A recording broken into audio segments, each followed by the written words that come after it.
وقت بدلا، صلیبی جنگیں چھڑ گئی، عیسائیوں نے مسلمانوں کو پکڑ پکڑ کے ان کی کھرڑیاں اڑیڑی، ان کھرڑیوں کے اندر بارود بھرا، گندگی بھری، سڑکوں پہ پھینکی، بڑا ستایا ہے اسلام کو۔ اللہ نے ایک صلاح الدین ایوبی پیدا کیا۔ صلاح الدین ایوبی نے کہا میں محمد کا جھنڈا لے کے اٹھوں گا، اور جو مصطفیٰ کا جھنڈا لے کے اٹھتا ہے اللہ اس کا مددگار بن جایا کرتا ہے۔ پھر پوری دنیا میں اسلام کا پریرا آپ اسی انڈیا میں، اسی بر صغیر میں علماء کے گلے کاٹے گئے، کالے پانی کی سزائیں دی گئیں۔ حضرت علامہ فضل الرحمان گنج مراد آبادی کے بہت سے رفقا گرم پانی کر کے اس کے اندر علماء کو انگریز نے پھینکا، کہا جہاد والی آیتیں نکالو ورنہ تمہیں مار دیا جائے گا۔ حضرت علامہ ابو الحسنات کو سزائے موت سنائی گئی، علامہ خلیل الرحمان، سید خلیل الرحمان کو سزائے موت سنائی گئی۔ عزیزوں یہ بڑی دفعہ کربلا لگی ہے، میں کیا کروں، کہاں سے دل آپ کو کھول کے دکھاؤں، کتنی یادیں ہیں ایسی جو تڑپ رہی ہیں، جو مچل رہی ہیں۔ حقیقتیں آشکار کر دے، صداقتیں بے حجاب کر دے، ہر ایک ذرہ یہ کہہ رہا ہے آ اور مجھے آفتاب کر دے، کہو تو راز حیات کہہ دوں، حقیقت کائنات کہہ دوں، وہ بات کہہ دوں جو پتھروں کے دلوں کو بھی باش باش کر دے۔ عزیزوں بڑے زخم کھائے اس قوم نے، بڑی تکلیفیں سہی، کئی بار مسلمان لٹے، اور یہ آج اس دھرتی پہ آپ بیٹھے ہیں۔ دھوکہ تو یہی دیا گیا تھا نا کہ یہ دین کے نام پہ بنایا گیا، پراپوگنڈا تو یہی تھا نا کہ پاکستان کا مطلب کیا، لا الہ الا اللہ۔ دھوکہ تو یہی دیا گیا تھا نا کہ یہ وہ علاقہ ہوگا جہاں اسلام نافذ کیا جائے گا، جہاں دین کی بات کی جائے گی، جہاں کا حکمران قرآن و سنت کے مطابق فیصلہ کرے گا۔ آج بھی 108 سال کی وہ اماں کراچی کی ایک بستی میں رہتی ہے۔ 1947 میں اس اماں کے 4 جوان بیٹے ہندوؤں نے کاٹ دیے تھے، اور اس کی بیٹی کی عزت اس کی آنکھوں کے سامنے تار تار کر دی تھی۔ وہ 14 اگست کا دن آتا ہے تو بوڑھی اماں تو ہاتھ لہرا کے بازار میں نکل آتی ہے، کہتی ہے حکمرانوں مجھے بتاؤ تو صحیح میری بیٹی کی عزت کیوں لٹی تھی، مجھے بتاؤ تو صحیح اگر اسلام نافذ نہیں ہونا تھا تو میرے 4 جگر کے ٹکڑے کیوں کاٹ دیے گئے تھے، کیوں ہم لٹے، کیوں ہمیں ستایا گیا، کیوں ہمیں بے آبرو کیا گیا۔ میرے عزیزوں آج لڑائیاں ہی لڑائیاں ہیں، نہ مولوی باز آتا ہے، نہ پیر باز آتا ہے، نہ حکمران باز آتا ہے، نہ لیڈر باز آتا ہے۔ تفریق ہی تفریق ہے، تفریق ہی تفریق ہے۔ پہلے یہ تفریق ہے میں پاکستانی ہوں، مسلمان نہیں پاکستانی، اور آج اس دھرتی پہ نعرہ لگتا ہے سب سے پہلے پاکستان، اسلام کا نام نہیں، پہلے میں پاکستانی ہوں، اس کے بعد میں پنجابی ہوں، اس کے بعد پھر میں گجرانوالہ کا ہوں، اس کے بعد پھر میں دکھڑ کا ہوں، دکھڑ کے بعد پھر میرا محلہ کون سا ہے، اور پھر میں دوسرے کی گلی برداشت نہیں کرتا، میری گلی پہلے بننی چاہیے۔ بس ایسی ہوا چلی ہے کہ ہر شخص سوچتا ہے تمام شہر جلے بس ایک میرا گھر نہ چلے۔ ہمیں اپنی اپنی پڑ گئی، اور میرے مصطفیٰ کا دین پھر سے بے آبرو، رسول اللہ کا دین پھر سے بے آبرو، مسجدیں بڑی بڑی، نمازی کوئی نہیں، ادارے بڑے بڑے، طلباء کوئی نہیں۔ میرے عزیزوں مجھے معاف کرنا، آج اس مزاج میں آپ کو تلخی محسوس ہوگی۔ کوکر حمد سے تھوڑا سا گرا بھی سن لے، محفل بھی وہی اچھی لگتی ہے جس محفل میں 10 سیاستدان اسٹیج پہ ہوں اور ان کو موقع دیا جائے وہ پیسے بار رہے ہوں۔ نعت خواں تو امیر ہو گیا، قبال تو امیر ہو گیا۔ اس قوم نے بڑے بڑے نادانوں کو رئیس کر دیا، لیکن دین کا نام لینے والا مولوی بھکاری بن گیا۔ وہ بیچارہ کبھی کھال مانگنے جاتا ہے، وہ بیچارہ کبھی ختم کے پیسے لینے جاتا ہے، وہ کبھی کل خانی پہ جاتا ہے، بھکاری بنا دیا، بھکاری، سازش رچی، سازش، دین کا مبلغ بھکاری بن گیا۔ ہم نے بڑا دھوکہ کیا اس دین کے ساتھ۔ دین نبی دا وانگ یتیمہ رووے تے کرلاوے، میں کتوں لپا عمر بہادر، میں کتوں لپا عمر بہادر، جڑا مینوں سینے لاوے۔ دوستو اتنے دھوکے، اتنی تکلیفیں، اتنی اذیتیں اس دین کے ساتھ۔ میں نے ایک مدرسہ بنایا، میرے اس مدرسے کے اندر 4 اساتذہ پڑھانے کے لیے بیٹھتے ہیں، 2 استانیاں معلمات پڑھانے بیٹھتی ہیں۔ میں آپ کو درد نہیں بتا سکتا کہ بچے غریب کرو کے ٹیلنٹ اتنا، ان کے اندر ٹیلنٹ اتنا۔ ایک ایسا بچہ میرے پاس ہے کہ اتنا ذہین بچہ، اتنا ذہین، لیکن اس کے ابا جی مجھے فون کر کے کہتے ہیں قاری صاحب، مولوی صاحب، حضرت صاحب میں غریب آدمی ہوں, میں 8 سال میں پورا عالم نہیں بنا سکتا, آپ مہربانی کریں 2 سال میں میرے بچے کو تیار کر دیجیے, میں روزی روٹی بھی تو اپنی پوری کرنی ہے. میرے عزیز, یہ کیسا دھوکہ دیا گیا, کیسی تکلیف دی گئی ہے, کتنی اذیت پہنچائی گئی کہ آج ہمارے بچے, رئیسوں کے بچے وہ کتنی آسانیوں میں ہیں, زیادہ کہ منتیں کر کے اسکول میں داخل کراتے. اب پہلی کلاس کی فیس 2000 روپیہ رکھ دی گئی ہے, لیکن ہمارے اندر بھوت سوار ہوا انگریزی کا.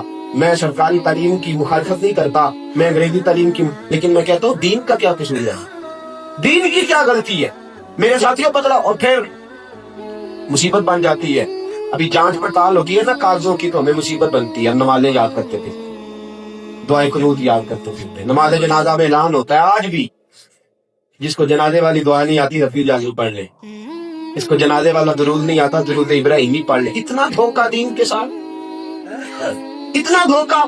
میرے عزیز, ابھی تو کربلا لگنی ہے, ہم نے ایک کربلا میں جانا ہے, ابھی تو امام مہدی کو آنا ہے, ہم کو نکلنا ہے.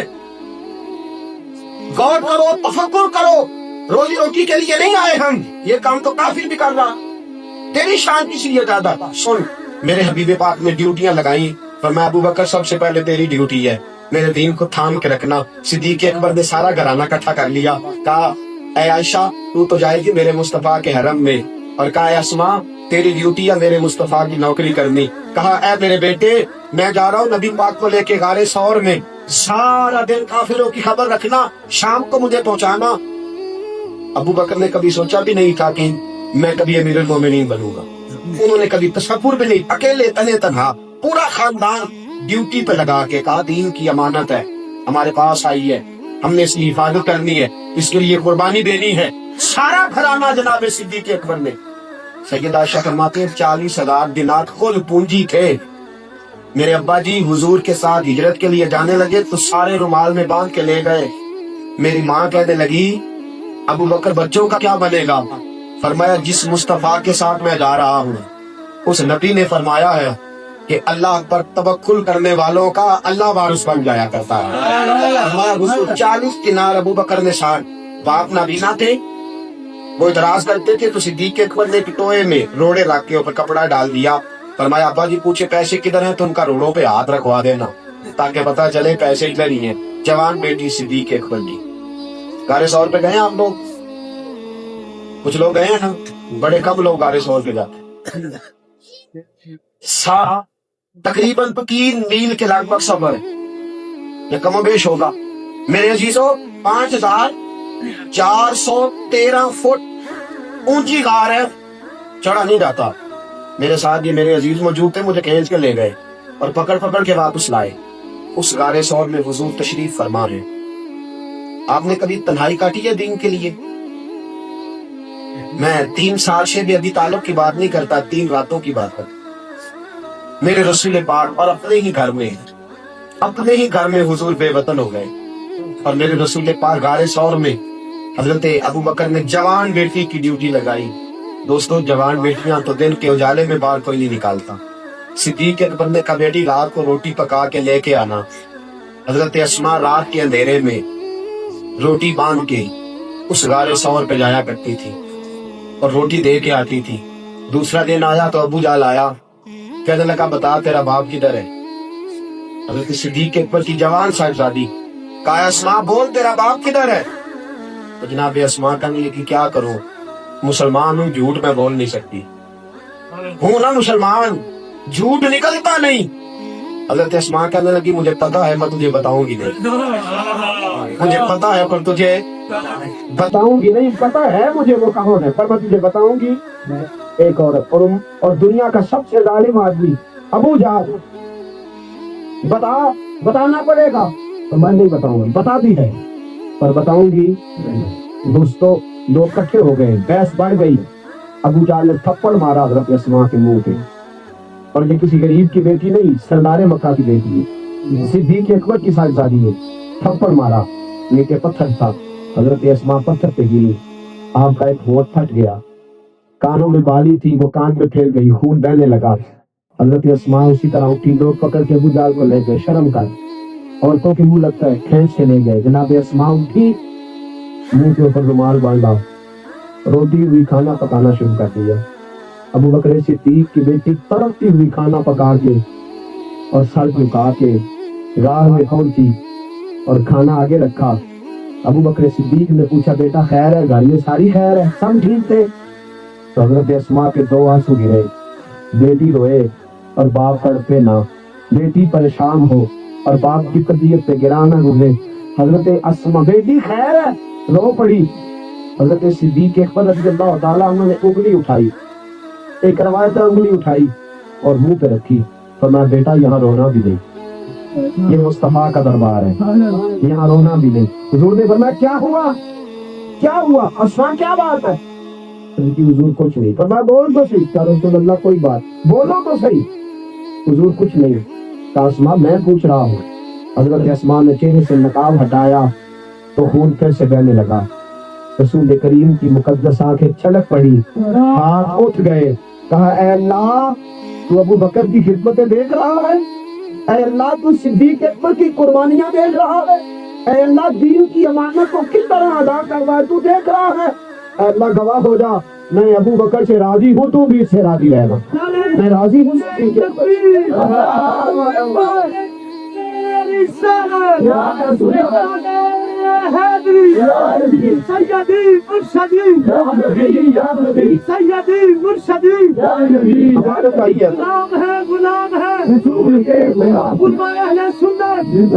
جب صدیق اکبر امیر المومنین بنے تو مسلمہ کذاب نے نبوت کا دعویٰ کر دیا. اس نے کہا میں نبی ہوں. کچھ لوگوں نے کہا ہم زکوٰۃ نہیں دیں گے. میرے رسول کریم نے ایک لشکر بھیجا تھا مسلمہ کو قتل کرنے کے لیے. وہ لشکر ابھی مدینے کی سرحد کا تھا کہ حضور کا وصال ہو گیا. جناب صدیق اکبر بیٹھے تو لوگوں نے کہا ابو بکر ابھی اس لشکر کو نہ بھیجو، حالات ٹھیک ہوگی تو بھیج دینا. حضرت صدیق اکبر کہنے لگے لشکر حضور نے روانہ فرمایا، وہ جائے ہی جائے. ابو بکر آزمائشیں آ سکتی ہے، کافر لڑ آئیں گے.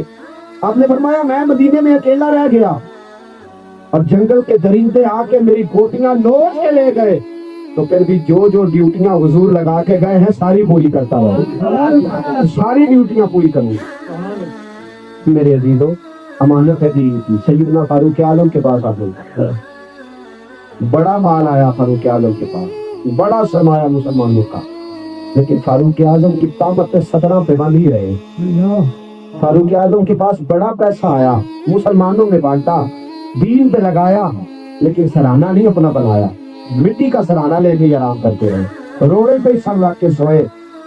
ایک دی توجہ ہے آپ کی، میں مشکل باتیں تو نہیں کر رہا ساتھیوں. بڑا عجیب موضوع میں نے چھیڑ دیا اور بڑا اپنا لطف عنوان چھیڑ دیا. یہ ایسا موضوع ہے جب میں اس کو بیان کرتا ہوں تو مجھے لگتا ہے مجھ پہ شعر طاری مجھ پر اثر کر رہا. جب میں یہ واقعات پڑھتا ہوں تو لگتا یہ ہے کہ یہ میرے اندر کی اصلاح کرتے جاؤ، یہ مجھے جھجوڑ رہے ہیں، یہ میرے ضمیر کو ملامت پر مجبور کر رہے ہیں.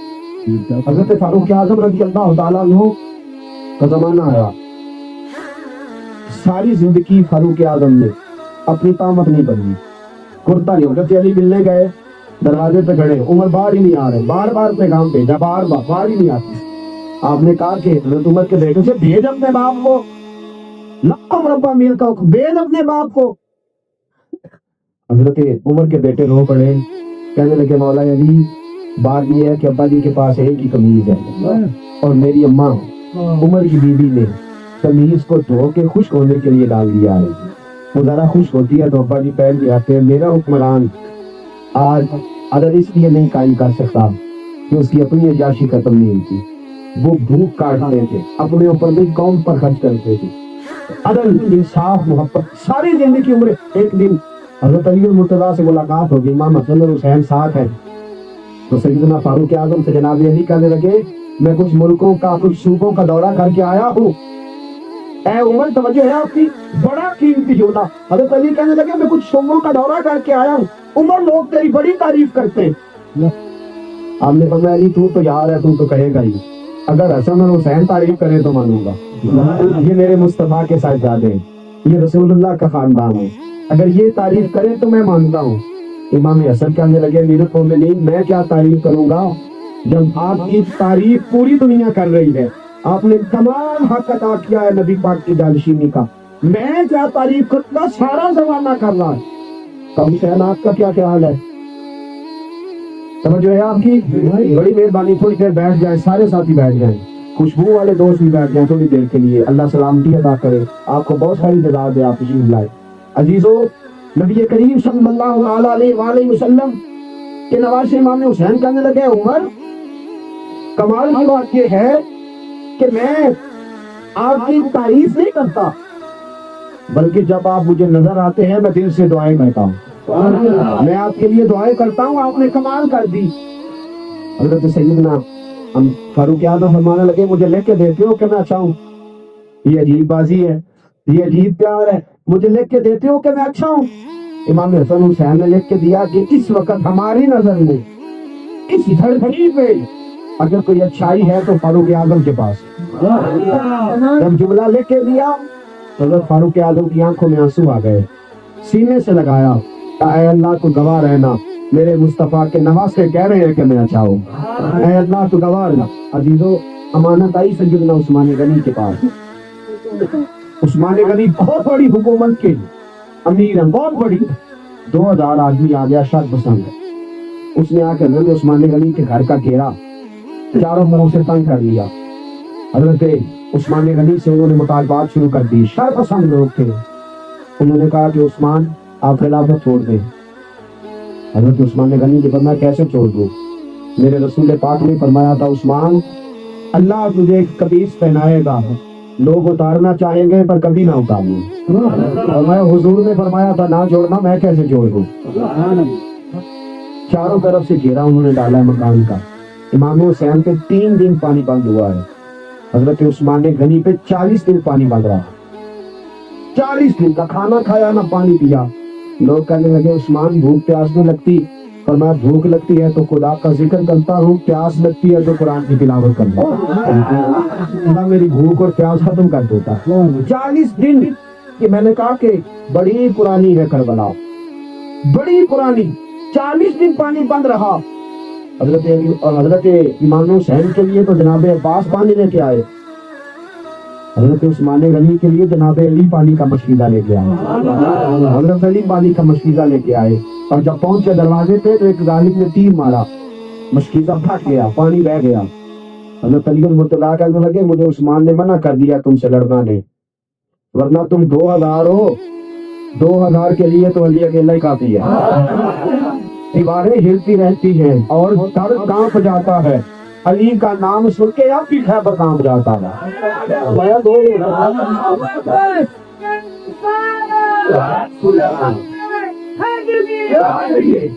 میرے جی کو سنو، بات بڑی آگے بڑھ گئی ہے۔ حضرت عثمان غنی کے پاس جناب علی پہنچے، دیگر صحابہ پہنچے، کہنے لگے اے عثمان آپ نے بڑی خدمت کی، 12 سال کی، بڑا کام کیا، 3 باتیں ہیں، آپ اس طرح کریں ہمیں اجازت دیں ہم 2000 آدمی کو بھگا دیتے ہیں۔ حضرت عثمان غنی کہنے لگے میری وجہ سے نبی پاک کے مدینے میں خون بہ جائے، رسول پاک کے شہر کی گلیاں میری وجہ سے سرخ ہو جائیں، عثمان کا گلا کٹتا ہے تو کٹنے دو، لیکن رسول کریم علیہ السلام کے شہر میں میں خون اور دنگا فساد برداشت نہیں کرتا۔ کہا پھر آپ اس طرح کریں کہ کچھ دنوں کے لیے حکومت چھوڑ دیں۔ آپ نے فرمایا حضور نے فرمایا تھا قلیل نہ ہوگا، کبھی نہیں اتاروں گا۔ صحابہ نے تیسری پیشکش کی، کہا کچھ دنوں کے لیے مدینہ چھوڑ دیں، کچھ دنوں کے لیے مدینہ چھوڑ دیں، کچھ دنوں کے لیے، پھر آ جائیے گا حالات ٹھیک ہوں گے۔ آپ نے فرمایا دوستو دیکھو میری داڑھی سفید ہو گئی ہے، پتہ نہیں کس گلی میں موت آ جائے، میں مصطفیٰ کے مدینے سے باہر نہیں بڑھنا چاہتا، یہ اسلام کا وہ حکمران ہر طریقے سے جیب میں کچھ نہیں ہوتا پر رہتے، بینک بیلنس کچھ بھی نہیں ہوتا، لیکن کوئی آتا ہے تو روٹی کھا کے جاتا ہے، چائے پی کے جاتا ہے، کوئی لینے آتا ہے تو اس کی ہتھیلی میں کچھ نہ کچھ رکھ کے ہی بھیجتے لو۔ قرآن سنیے، لیکن نا کیسے عظیم لوگ ہیں، سفید پوش ہیں، جیب میں کچھ بھی نہیں، اللہ تعریف کر رہا، اللہ تعریف کر رہا۔ دیکھیے سورہ بقرہ آیت نمبر 273، صحابہ پوچھتے ہیں یا رسول اللہ سب سے بہترین مال کون سا ہے جو ہم خرچ کریں، سب سے بہترین مال کون سا ہے؟ تو جواب نبی پاک کو دینا چاہیے تھا، لیکن جواب اللہ عطا فرما رہا ہے۔ کن لوگوں کے بارے میں؟ وہ رسول پاک کے غلام جو مسجد نبی میں قیام کرتے تھے، جن کی تعداد 70 سے شروع ہوتی تھی اور 350 350 تک جاتی تھی۔ یہ وہ درویش صفت لوگ تھے جو مسجد میں رہ کے تعلیم حاصل کرتے تھے، وقت نہیں ملتا تھا تجارت کرنے کا، کاروبار کرنے کا، کسی سے سوال نہیں کرتے تھے، ہاتھ نہیں پھیلاتے، بھاگنے نہیں جاتے تھے، گلا تو گھونٹ دیا اہل مدرسہ نے تیرا، اب کہاں سے آئے گی صدا لا الہ۔ جب انہوں نے تیرے ہاتھ میں چنگیر دے دی کہ روٹیاں مانگ کے لا، اور تیرے ہاتھ میں برتن دے دیا کہ سالن کٹھا کر کے لا، تو کہاں سے آئے گی صدا لا الہ الا اللہ؟ مانگنے نہیں جاتے تھے، مسجد میں رہتے تھے۔ حضرت عبداللہ بن عمر تھے، جناب سلمان فارسی تھے، حضرت ابو ایوب انصاری کے بچے تھے، حضرت ابو ہریرہ تھے، جناب بلال حبشی تھے، حضرت عبداللہ مزنی تھے۔ کہتے ہیں 15 دن تک روٹی نہیں دیکھتے تھے، ایک کھجور کھاتے تھے، سارا دن نکل جاتا تھا۔ اور جب کوئی پوچھتا تھا حال کیا ہے تو ہم کہا کرتے تھے خدا کا شکر ہے جس نے نبی پاک کے قدموں میں جگہ عطا فرما رکھی، خدا کا شکر ہے رسول اللہ کے قدموں میں جگہ عطا فرما رکھی ہے۔ میرے دوستو، ایک دن ان غریبوں سے درویشوں سے حضور نے فرمایا بتاؤ یار، حضرت ابو ذر غفاری بھی تھے، حضور نے فرمایا ابو ذر بتاؤ سارے امیری کس کو کہتے ہیں، فقیری کس کو کہتے ہیں؟ پوچھ کن سے لیا؟ جو ہے ہی غریب، سارے بیٹھے ہیں۔ حضور نے فرمایا بتاؤ بھائی امیر کون ہوتا ہے؟ اور جی ویسے کون ہوتا ہے؟ ہمارے نزدیک وہ غریب ہے کسی کو 10 کلے پیلی نہیں، وہ غریب ہے، ہم نہیں مانتے امیر اس کو، چاہے جتنے مرضی اس نے پیسے بینک میں رکھے ہوئے ہوں۔ کہا امیر کون ہے، غریب کون ہے؟ تو صحابہ کہنے لگے سونیا سیدھی سی بات ہے، امیر وہ ہے جن کے پاس پیسے ہیں، جائیدادیں ہیں، غریب ہم ہیں۔ حضور نے فرمایا نہیں بھائی، فرمایا امیر وہ ہوتا ہے جو دل کا امیر ہوتا ہے، اور فقیر وہ ہوتا ہے جو دل کا، جس کے یہاں فقر ہے وہ فقیر ہی ہے، جس کی عادت ہے رونے کی وہ روئے گا، اور جو دل کا امیر ہے وہ سفید پوشی سفید۔ حضرت عبد الواحد زید حضرت حسن بصری کے خلیفہ تھے، ایک دن ملنے گئے تو پھٹے پرانے کپڑے پہنے، تو آپ نے فرمایا عبد الواحد تیرے پاس اچھے کپڑے نہیں، اچھے کپڑے نہیں تیرے پاس؟ تو کہا حضور میں درویشی میں رہنا چاہتا ہوں، سادہ لباس پہنتا ہوں۔ فرمایا تو درویش نہیں، تو لوگوں کو کہتا ہے میرے پاس کپڑے نہیں، مجھے کپڑے لے کے دو، یہ کپڑے پہن کے بتلاتا پھرتا ہے تو لوگوں کو۔ حضور غوث اعظم جیلانی رضی اللہ تعالیٰ عنہ 2000 دینار کا جوڑا پہن کے منبر پہ بیٹھتے تھے، 2000 دینار کا جوڑا پہن کے منبر پہ بیٹھتے تھے۔ ایک دن بیٹا کہنے لگا حضور گھر میں تو کئی دفعہ روٹی نہیں پکتی، تو آپ باہر نکلتے ہیں تو ساج بن کے نکلتے ہیں۔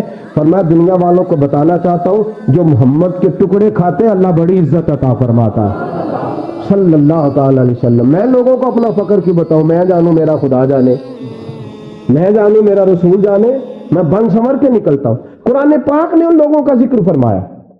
صحابہ نے کہا حضور کس پر خرچ کریں؟ فرمایا للفقراء الذین احصروا فی سبیل اللہ، ان فقیروں پہ خرچ کرو جو راہ خدا میں رکے ہوئے ہیں، جو دین کی تربیت کے لیے اپنے آپ کو سجانے سنوارنے کے لیے رکے، ان پہ خرچ کرو۔ یستطیعون ضربا فی الارض، وہ زمین پر چلنے کا موقع نہیں پاتے کہ جا کے کمائی اکٹھی کر کے لائیں۔ یحسبہم الجاہل اغنیاء من التعفف، فرمایا کیونکہ وہ سوال نہیں کرتے تو کچھ لوگ یہ سمجھتے ہیں کہ یہ بڑے غنی ہیں، وہ کسی سے سوال نہیں کرتے، کشکول طلب دراز نہیں کرتے، تو وہ لوگ کیا سمجھتے ہیں کہ بڑے لوگ کیا سمجھتے ہیں؟ دیکھیے قرآن پاک کے انداز اختیار کر رہا ہے، سوال نہیں نہ چونکہ کرتے، مانگتے نہیں پھرتے، تو لوگ سمجھتے ہیں بڑے غنی ہیں، بڑے غنی ہیں۔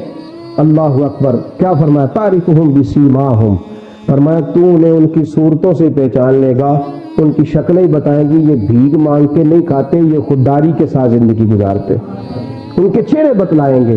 لا یسألون الناس الحافا، وہ لوگوں سے لپٹ لپٹ کے سوال نہیں کرتے، لپٹ لپٹ کے سوال نہیں کرتے، گڑ گڑا کے سوال نہیں کرتے کہ مجھے بھی دینا، مجھے بھی، اس چکر میں نہیں پڑتے۔ وما تنفقوا من خیر، اور جو ان پہ خرچ کرے گا فإن اللہ بہ علیم، اللہ اسے جانتا ہے۔ فرمایا سفید پوشی ہے، اگرچہ پیٹوں میں کچھ نہیں، لیکن ان لوگوں نے اپنے ظاہر کو اس طرح رکھا ہوا کہ کوئی یہ نہ سمجھے کہ لپٹ لپٹ کے سوال کر رہے ہیں۔ مجھے ایک مولانا صاحب کہنے لگے حضرت جی میں نے اپنے گاؤں سے نا اس دفعہ کھالیں نہیں لی، میرا دل نہیں چاہا، امام مسجد ہے، کہنے لگے میں نے کھالیں نہیں لی، نہیں لی تو مجھے ایک بابا جی کہتے مولوی کہڑا بینک لوٹنا ہے تینوں کلاں دینے تو لینا نہیں. تو میں نے کہا اس لیے نہیں لی کہ میرے بچے تھوڑی خود ہی بیدار کر کے باہر نکلیں, ایسا نہ ہو کہ گلا تو گھونٹ دیا اہل مدرسہ نے تیرا, اب کہاں سے آئے گی صدا لا الہ الا اللہ. کبھی ایسا بھی ہوتا ہے کہ جو سوال نہیں نہ کرتا ہے, کہتا یار کوئی بات نہیں میں آ جاؤں گا, اس کو لوگ یہ بھی نہیں کہتے تو آئے گا کیسے اور تو رہے گا کیسے, کہتے ہیں اس کی بڑی موج ہے, کھاتا پیتا ہے خیر صلی اللہ ہے. حالانکہ انداز کیا ہے کہ اپنا آپ ظاہر کرنا چاہتے ہیں.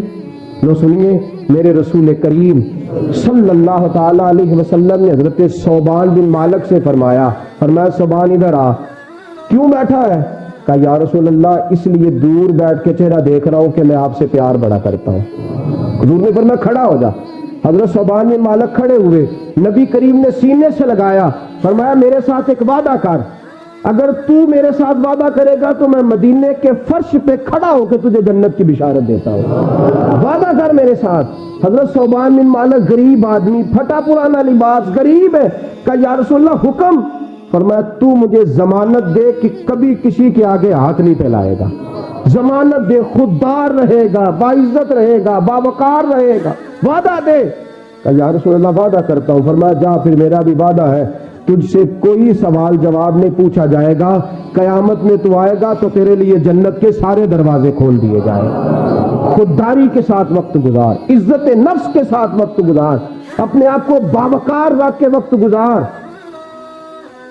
گردن کو جھکا دیتا ہے یہ خیرات کا پتھر, گردن کو جھکا دیتا ہے یہ خیرات کا پتھر, جہاں میں مانگنے والوں کے سر کبھی اونچے نہیں ہوتے. دوستو یاد رکھنا, جہاں میں مانگنے والوں کے سر کبھی, بولیے گا, مانگنے والوں کے سر کبھی اونچے. ایک بات ایک درویش شاعر کی سنانے لگا ہوں, اللہ کرے آپ کے دل میں اتر جائے, اللہ کرے آپ کے دل میں اتر جائے. درویش سادہ شاعر ہے اور بیچارے کپڑے پھٹ گئے ہیں, چوک میں بیٹھا ہے, جگہ بھی کوئی نہیں. تو ایک شخص گزرا تو دو آنے خیرات رکھ گیا. تو شاعر کیا کہتا ہے, اس کو پیچھے سے آواز دے, کہتا ادھر آ, کہتا اٹھا اپنے پیسے, میں اور التجائے کرم آپ سے کروں.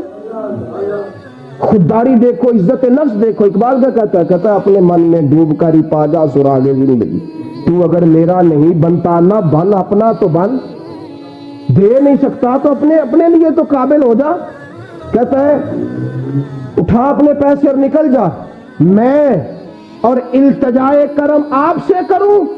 یہ بھیک اس کو دیجئے جس کا خدا نہ ہو, یہ بھیک اس کو دیجئے گا جس کا خدا. اس نے کہا کیا مطلب؟ کہنے لگا اس رب کا ماننے والا ہوں جو مجھے کہتا ہے واللہ خیر الرازقین. اٹھا اپنے دو آنے لے جا, ابھی گردن جھکاؤں گا, میرا خدا میرے لیے خزانوں کے دروازے کھول دے گا. یہ بھیک اس کو دیجئے جس کا خدا نہ ہو.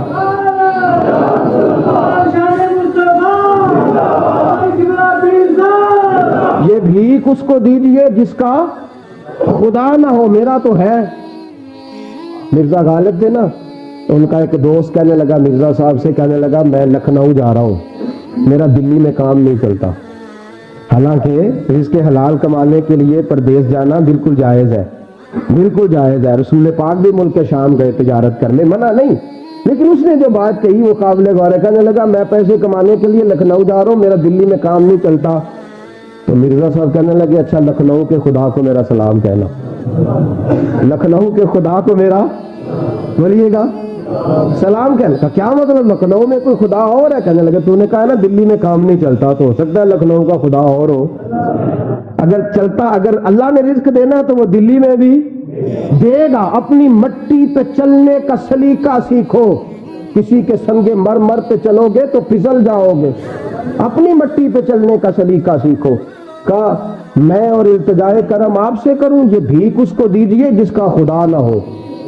ابو الحسن خرقانی رحمت اللہ علیہ کے مرید ہوئے محمود غزنوی, اور آپ حیران ہوں گے محمود غزنوی کی ساری محنتوں کے پیچھے ایک درویش کا ہاتھ ہے.